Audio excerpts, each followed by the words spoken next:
What's up, guys? Today I'm going to be talking about the new horror film Undertone, and I got a lot to say about this film. By the way, sorry if this seems a bit rambly. I didn't have as much time to prepare as I normally do with my normal videos, so apologies. I always try to get these videos out Monday or Sunday.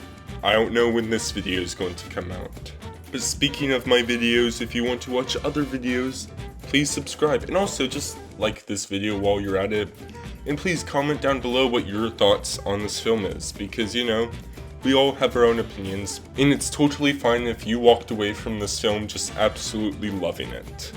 Although I do gotta say, I didn't really like it.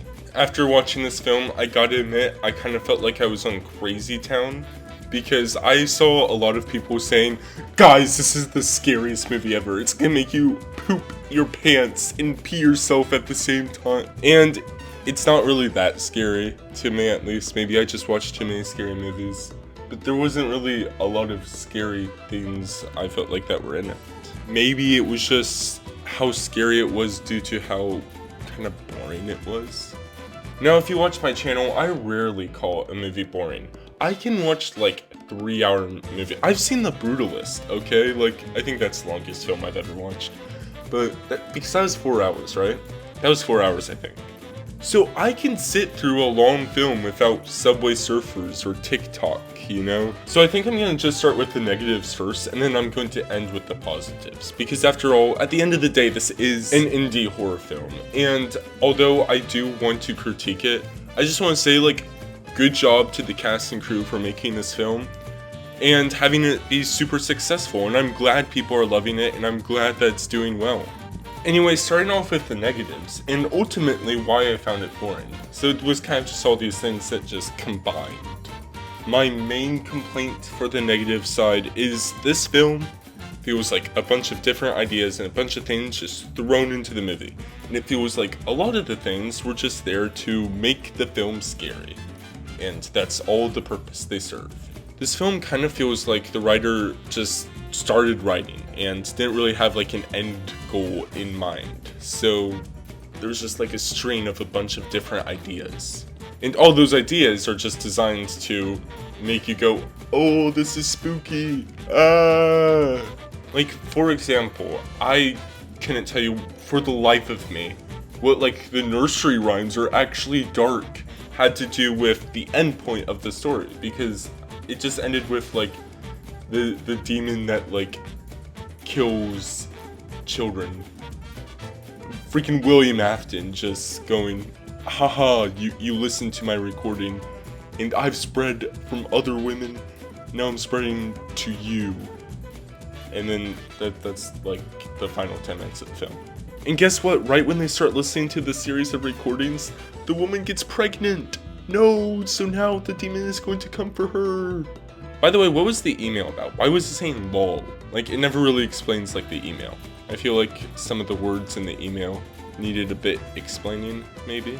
And it would be fine, I guess, if the movie was just, oh, this demon is killing baby. But then there's like the whole nursery rhyme thing. And oh, nursery rhymes are actually darker if you think. This felt like Reddit, I'm 14 and this is deep. Like, I'm pretty sure everyone on the planet knows by now that nursery rhymes kind of have a dark meaning. And in this, the girl's mom gets possessed, which I found kind of weird, because in the recording we were listening to, the person who was pregnant got possessed. And there's just so many scenes in this film where I feel like they're trying to just stretch it to that hour and 30-minute mark.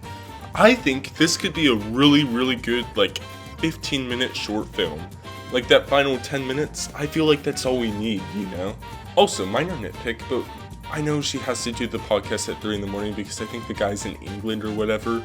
But why turn off all the lights? Like, especially if you're worried about your mother, which she clearly is during the podcast, because when she hears, like, the thumping, I think she's worried about her mom.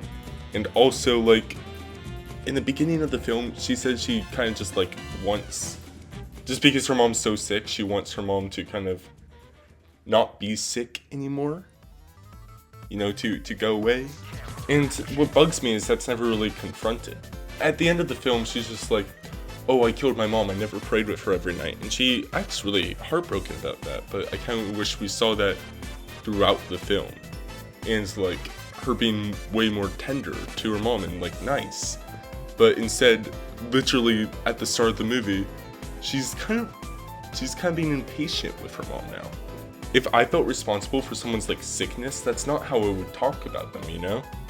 And at the end of the film, they act like some huge inner conflict has been resolved. But no, that's just a new thing the writer made up. Like, I just felt like the character didn't really majorly change throughout this film. Like, have some inner conflict. Like, she's pregnant. That's a huge thing. Have some inner conflict about that. And kind of have, like, the demon kind of shape that inner conflict as well. Like, there's tons of cool stuff you can do with the setup, but I don't really feel like any of that is really well executed. Instead, there's just a bunch of scenes with like scary sounds and the camera panning and something happens out of the corner of your eye. We're good for 30 minutes now. That was a lot of negatives, I am aware, and I have some positives to not fully balance it out, but maybe, you know, I got some positives. I thought the cinematography was cool. I thought the audio design, really good. I listened not in Dolby. I heard that you really should. I listened in a normal theater. But I still liked it. I thought it was really good. I liked how the camera panned in a couple scenes, and in a couple of other scenes I found it really annoying. So I thought the camera panning was just a bit overdone. But when it happened in a few of the scenes, I thought it was really cool. The one shot at the end of the film was really good. And at the end of the film, I began to like, it brought a smile to my face. I feel like my favorite sequence in the movie is when all the callers start calling and she kind of just goes crazy over that. I thought that scene was really well executed. I like how there was difference in the characters between like the actual characters on the podcast and the people behind the podcast. And I liked how we get to see both sides of the relationship between these two characters. But anyway, that's pretty much all the positives I have for it. I'm gonna go. Sorry this video is a bit sketch. Hopefully I can create a better video for you next week. Anyway, have a great rest of your day, folks, and goodbye. Also, by the way, the demon is just horrible at drawing.